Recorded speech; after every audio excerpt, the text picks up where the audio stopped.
ಅತ್ತೆ ಏನಂದ್ರು ಅಪ್ಪ? ಬರೋದ್ ಕಷ್ಟ ಆಗತ್ತೆ ಅಂತ ಬೇಜಾರು ಮಾಡ್ಕೋತಿದ್ರಮ್ಮ.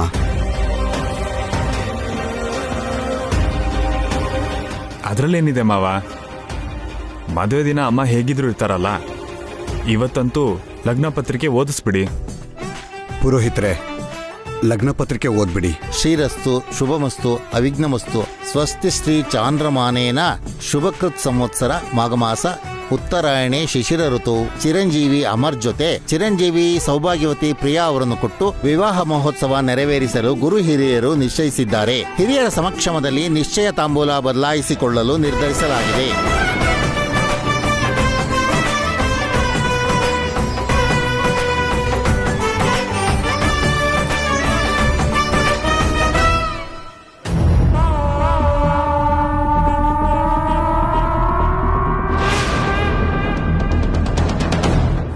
ಈಗ ನೀವಿಬ್ರು ತಾಂಬೂಲ ಬದಲಾಯಿಸ್ಕೊಳ್ಳಿ.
ತಾಂಬೂಲದ ತಟ್ಟೆ ಕೆಳಗೆ ಬಿದ್ದಿದ್ರೆ ಅಪಶಕನ ಆಗ್ತಿತ್ತು.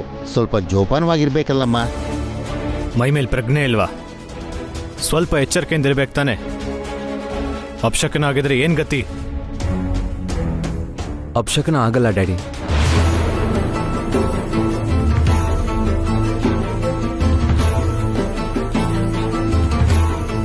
ಈ ಮದ್ವೆ ನಡಿಬೇಕು ಅನ್ನೋ ಸಂಕಲ್ಪ ರಾಧಿಕಾ ಅವ್ರಿಗಿರೋವರೆಗೂ ಅವ್ರ ಅಪಶಕನ ಆಗೋಕೆ ಹೇಗೆ ಬಿಡ್ತಾರೆ ಹೇಳಿ?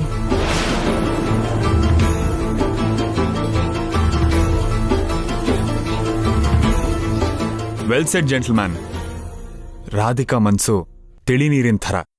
ಅವಳು ಎಲ್ಲೇ ಇದ್ರೂ ಆ ಜಾಗದಲ್ಲಿ ಅಪಶಕನ ನಡೆಯಲ್ಲ.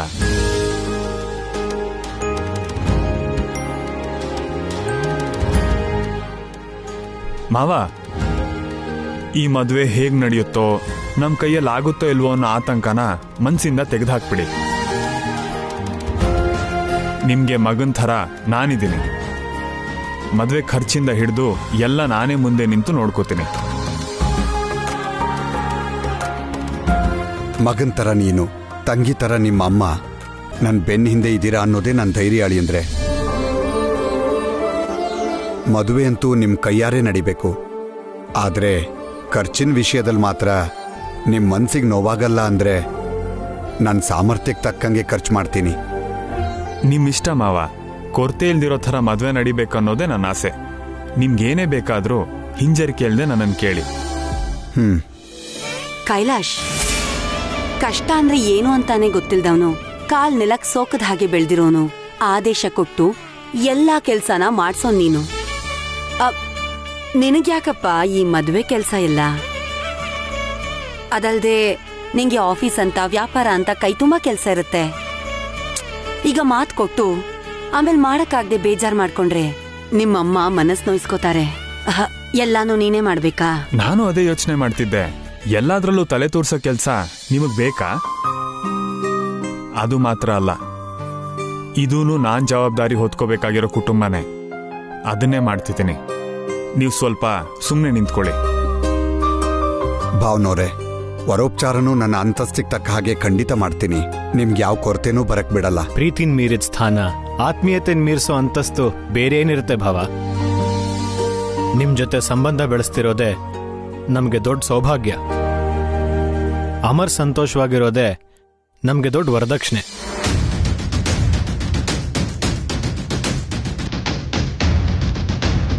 ಗಂಡು ಹೆಣ್ಣು ಇಬ್ರು ಉಂಗ್ರ ಬದಲಾಯಿಸ್ಕೊಳ್ಳಿ ಅಮ್ಮ. ಅಮರ್, ಮುಂದೆ ಬಾ.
ಇಬ್ರೂ ಸೇರಿ ದೊಡ್ಡವ್ರ ಹತ್ರ ಆಶೀರ್ವಾದ ತಗೊಳ್ಳಿ.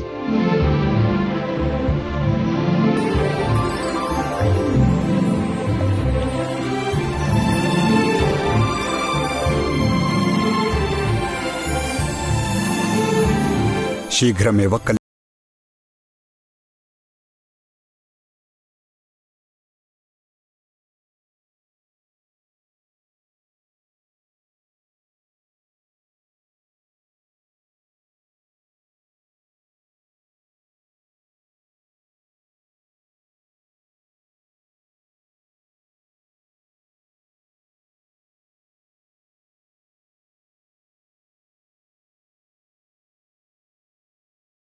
ಈಗ ಮದುವೆ ಮಾಡಿಕೊಂಡು ಒಂದ್ ಮನೆಗೆ ಸೊಸೆ ಆಗ್ತಾ ಇದ್ದಾಳೆ. ದೊಡ್ಡಳಿಯನ್ ಮಾತ್ರ ಅಲ್ಲ ಅಂಕಲ್, ಇನ್ಮೇಲಿಂದ ನಾನು ನಿಮ್ ಚಿಕ್ಕ ಮಗನೇ ಅನ್ಕೊಳ್ಳಿ. ನಿಮ್ ಕಷ್ಟ ಸುಖನ ನಾನು ನೋಡ್ಕೋತೀನಿ.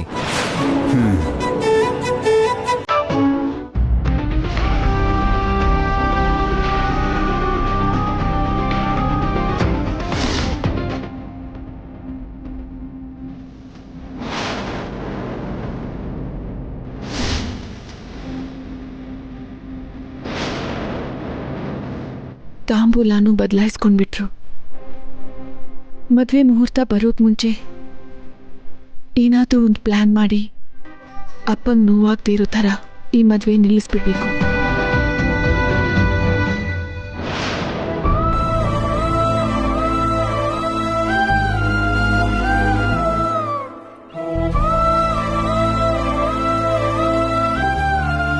ರಾಧಿಕಾ,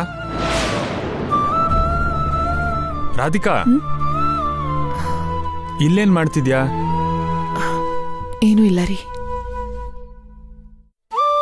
ತಾಂಬೂಲದ ತಟ್ಟೆ ಕೆಳಗ್ ಬೀಳೋದ್ ತಪ್ಸಿ ಅಪಶಕ್ನ ಆಗ್ದಿರೋ ಹಾಗೆ ಮಾಡ್ದೆ. ರಾಧಿಕಾ, ನಾನೊಂದು ಕೇಳ್ತೀನಿ, ನಿಜ ಹೇಳ್ತೀಯಾ? ಕೇಳಿ. ಪ್ರಿಯಾ ಮದ್ವೆ ವಿಷಯದಲ್ಲಿ ನೀನ್ ಯಾಕೋ ಸಂತೋಷವಾಗಿಲ್ಲ ಅಂತ ರಾತ್ರಿ ನಾನು ಕೇಳಿದಾಗ ನೀನ್ ಯಾವುದೋ ಕಾರಣ ಹೇಳಿದ್ರು ನಂಗೆ ಯಾಕೋ ನಿನ್ನ ಆನ್ಸರ್ ಕರೆಕ್ಟ್ ಅಲ್ಲ ಅಂತ ಅನ್ನಿಸ್ತಿದ್ದೆ. ಅಲ್ಲಿ ಒಳಗಡೆ ಕಾರ್ಯಕ್ರಮ ನಡೀತಿರುವಾಗ ನಿನ್ ಮುಖದಲ್ಲಿದ್ದ ಅಸಮಾಧಾನನ ನಾನು ಗಮನಿಸ್ತಾನೆ ಇದ್ದೆ. ಈ ಮದ್ವೆ ನಿನ್ಗಿಷ್ಟ ಇಲ್ವಾ? ನಿಮ್ಮ ಹತ್ರ ಮುಚ್ಚಿಡೋದೇನಿದೆ ರೀ? ಈ ಮದ್ವೆ ನನ್ಗಿಷ್ಟ ಇಲ್ಲ. ಯಾಕಿಷ್ಟ ಇಲ್ಲ? ಮದ್ವೆ ಜೀವನ ಪರ್ಯಂತ ಇರೋ ಸಂಬಂಧ, 100 ಕಾಲ ಒಟ್ಟಿಗೆ ಬಾಳೋ ಸಂತೋಷ. ಒಂದ್ಸಲ ಕೊರಳಿಗೆ ತಾಳಿ ಬಿದ್ಮೇಲೆ ಏನಾದ್ರೂ ತೊಂದರೆ ಆದ್ರೆ ಆ ಹೆಣ್ಣು ಗಂಡನ ಜೊತೆ ಅಲ್ಲ, ನೋವಿನ ಜೊತೆ ಜೀವನ ಪೂರ್ತಿ ಸಂಸಾರ ಮಾಡ್ಬೇಕಾಗತ್ತೆ. ನಿನ್ನ ಆತಂಕ ನನಗೆ ಅರ್ಥ ಆಗುತ್ತೆ ರಾಧಿಕಾ. ಬೇರೆ ಹುಡುಗಿನ ಲವ್ ಮಾಡಿರೋ ಅಮರ್ ನಿನ್ ತಂಗಿನ ಮದ್ವೆ ಮಾಡ್ಕೋತೀನಿ ಅಂದ ತಕ್ಷಣ ಆ ಪ್ರೀತಿನ ಮರ್ತು ಹೋಗಿ ಪ್ರಿಯಾನ ಚೆನ್ನಾಗಿ ನೋಡ್ಕೋತಾನ ಇಲ್ವೋ ಅಂತ ನಿನಗೆ ಡೌಟ್ ಆಗ್ತಿದೆ ಅಲ್ವಾ? ಹಾಗಲ್ಲ ರೀ. ಅಮರ್ ಕೆಟ್ಟವನು ಅಂತ ನಾನೇನು ಹೇಳ್ತಾ ಇಲ್ಲ. ಈ ಮದ್ವೆ 2 ಮನಸ್ಸುಗಳಿಗೆ ಮಾತ್ರ ಅಲ್ಲ, ನಮ್ಮಪ್ಪನ ಆರೋಗ್ಯಕ್ಕೂ ಸಂಬಂಧಪಟ್ಟಿದೆ. ಮೊದಲೇ ಸರಿಯಾಗಿ ತೀರ್ಮಾನ ತಗೊಂಡ್ರೆ ಎಲ್ಲ ಚೆನ್ನಾಗಿರತ್ತಲ್ವಾ? ಕರೆಕ್ಟ್. ಅಕ್ಕ ಆಗಿ ನಿನ್ ಟೆನ್ಷನ್ ನನಗೆ ಅರ್ಥ ಆಗುತ್ತೆ. ನೀನ್ ಸಂತೋಷನೇ ನನಗೆ ಮುಖ್ಯ. ನೀನ್ ನೋವು ನೀಗ್ಸೋ ಜವಾಬ್ದಾರಿ ನಂದು. ಓಕೆ, ಎಲ್ಲ ನಾನು ನೋಡ್ಕೋತೀನಿ. ಎಲ್ಲರೂ ಒಳಗಿರುವಾಗ ನೀನ್ ಈ ಥರ ಒಬ್ಳೆ ನಿಂತಿದ್ರೆ ಚೆನ್ನಾಗಿರಲ್ಲ. ನಡಿ.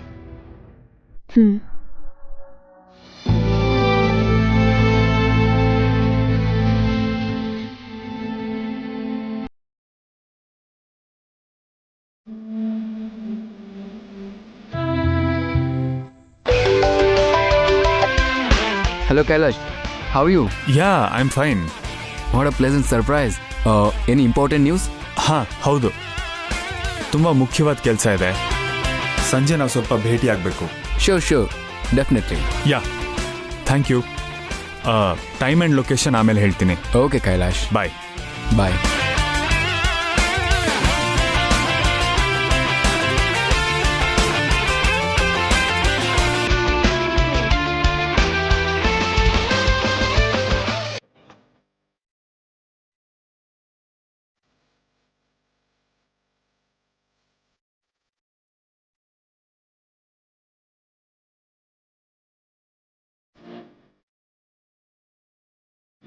ಕಾಫಿ ತಗೊಳ್ಳಿ ಅದಕ್ಕೆ.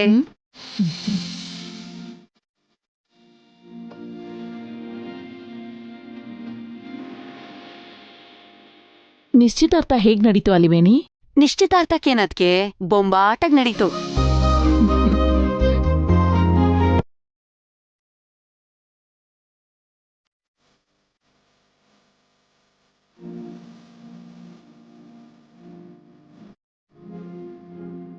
ಆದ್ರೆ ನಂಗೆ ಕೈಲಾಶ್ಗಿರೋ ಒಳ್ಳೆತನ ಯಾವ ಅನಾಹುತ ಕಾರಣ ಆಗುತ್ತೋ ಅಂತ ಭಯ ಆಗ್ತಿದೆ.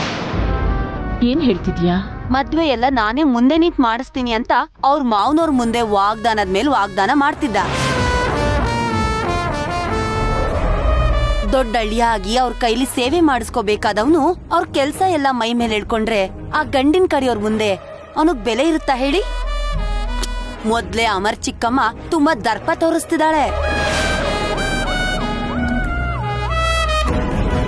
ನೋಡು ಅಲಿವೇಣಿ, ಬೆಲೆ ಅನ್ನೋದು ನಾವು ನಿಭಾಯಿಸೋ ಜವಾಬ್ದಾರಿ ಮೇಲೆ ನಿಂತಿರಲ್ಲ, ಅದು ವ್ಯಕ್ತಿತ್ವ ಇಲ್ಲದೆ ಇರೋ ನಡವಳಿಕೆ ಮೇಲೆ ನಿಂತಿರುತ್ತೆ. ಕೈಲಾಶ್ ಆ ಮನೆ ಅಳಿಯ ಮಾತ್ರ ಅಲ್ಲ, ಕಷ್ಟ ಸುಖ ನೋಡ್ಬೇಕಾಗಿರೋ ಮಗ ಕೂಡ. ಇರ್ಬೋದು ಅದಕ್ಕೆ ಹೆಗಲ್ ಮೇಲೆ ಇಳ್ಕೊಂಡು ಏನ್ ಬೇಕಾದ್ರೂ ಮಾಡ್ಬೋದು. ಅವರು ಅದಕ್ ಬೆಲೆ ಕೊಟ್ರೆ ಚೆನ್ನಾಗಿರುತ್ತೆ. ಆದ್ರೆ ಅವ್ರು ಹಾಗೆ ಮಾಡ್ತಿಲ್ವೇ? ಏನ್ ಮಾಡಿದ್ರು? ಕೈಲಾಶ್ಗೆ ಅವಮಾನ ಮಾಡಿದ್ರ? ಏನಾದ್ರು ಅಂದ್ರ?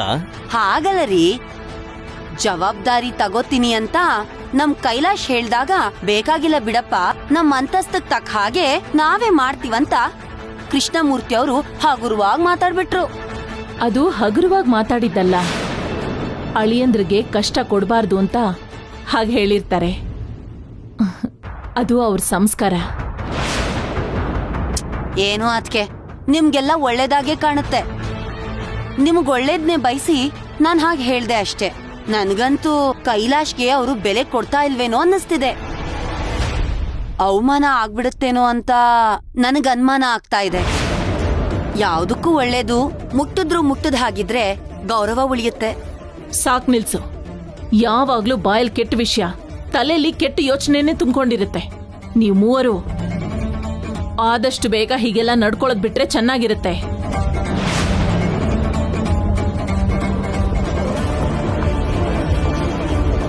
ಅತ್ತೆ ತೀರಾ ಇಷ್ಟೊಂದು ಪಾಸಿಟಿವ್ ಆಗಿದ್ರೆ ನಾವ್ ಅಂದ್ಕೊಂಡಿದ್ದನ್ನ ಮಾಡಕ್ಕಾಗಲ್ಲ ಅಮ್ಮ. ಸೋಲ್ ಎದುರಿಸ್ಬೇಕಲ್ಲ ಅಂತ ಉತ್ಸಾಹ ಕಳ್ಕೊಂಡ್ರೆ ಯಾವತ್ತೂ ಗೆಲ್ಲಕ್ಕಾಗಲ್ಲ.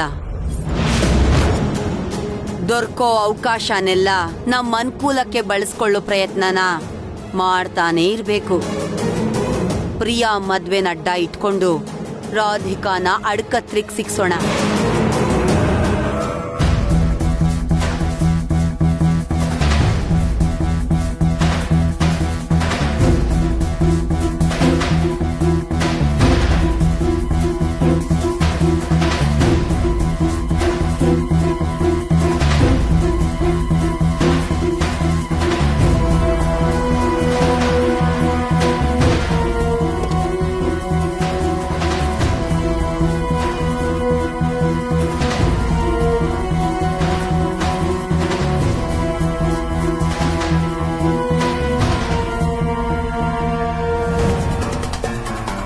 ಹಾಯ್ ಕೈಲಾಶ್.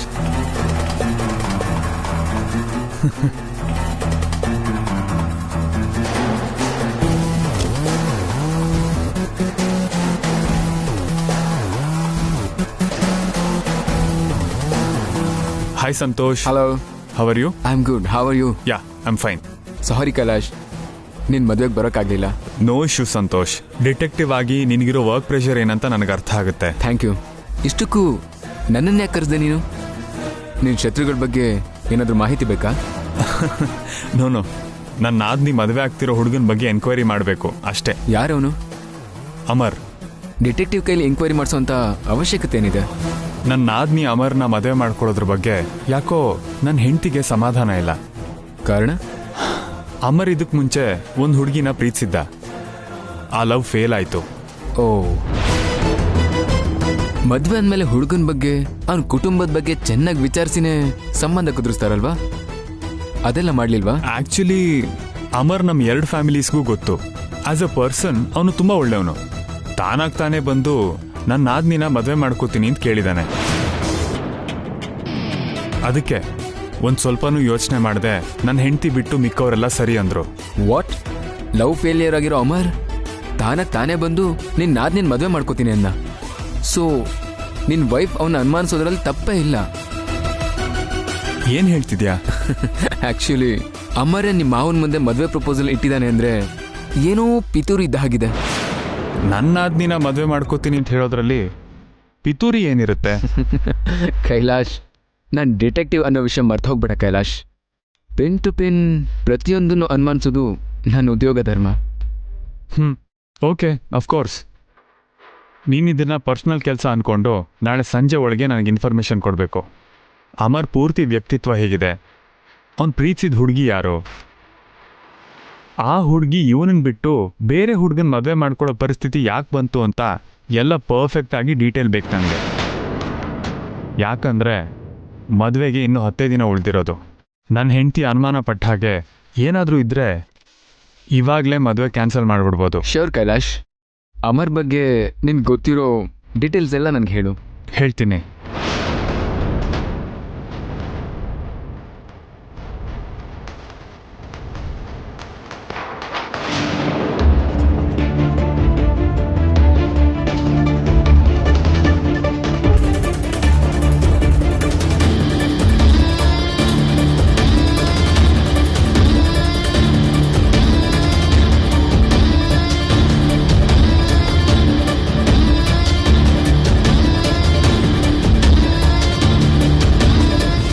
ನಾಳೆ ಈವ್ನಿಂಗ್ ನಿನಗೆ ರಿಪೋರ್ಟ್ ಸಿಗುತ್ತೆ. All right, thank you. Bye, see you. Bye.